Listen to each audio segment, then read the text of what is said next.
I love this verse. Look at it. Look out for the dogs. Look out for the dogs. This probably should have been our memory verse right here. Look out for the dogs. Why? Look how he describes the dogs. This is true, man. Evildoers, they mutilate the flesh. Ask a horned frog if that ain't true. Just beat people down. It's not even fair.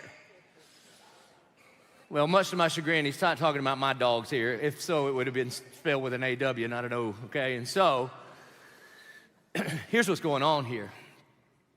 Dogs was a very negative term that Jewish people would call Gentiles.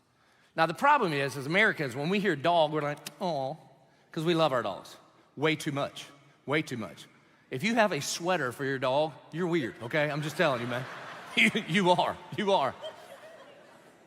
And but I don't think, we don't have sweaters for ours, but we're weird too. At my house, we have little beds for them. It's silly, treats, presents at Christmas, like they even know.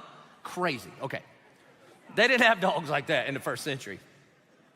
This would be like a wild pack of mangy animals that roamed around and ate trash and dead bodies and things like that. When you thought dog, you thought nasty.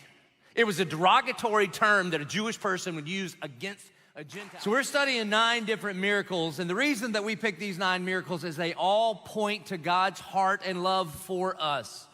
And a miracle is anytime something is unexplainable, yet it's undeniable. One of my favorite examples of this is years ago, there was a Yale physicist named Robert Adair, and he did a physical, statistical analysis of what it takes to hit a 90-mile-an-hour fastball. And so he studied the time that it takes from the fastball to get from the hand of the pitcher to the home plate, and it is 0.4 or 4/10 of a second. That's how long it takes from the time the pitcher lets go of the ball to the time it gets to the batter. The problem is it takes 0.05 or 0.05 of a second for the batter to evaluate, is this a hittable pitch or not?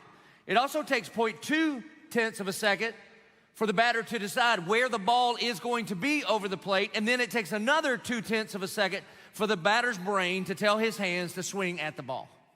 In other words, statistically speaking, the ball gets to the plate before the human body has time to react and hit the ball. In fact, he says, statistically speaking, you would have just as good a chance at hitting a ball as if you just closed your eyes and just gave it a hack. And so he said, based on the physics and the mechanics and the physiology of it all, it is statistically impossible to hit a 90-mile-an-hour fastball.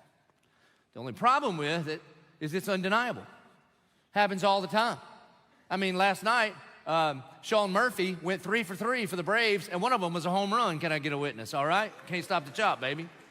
Yeah. And honestly, these days, 90 ain't even that fast. You ain't gonna make it to the bigs if all you got's 90. You gotta go like 99.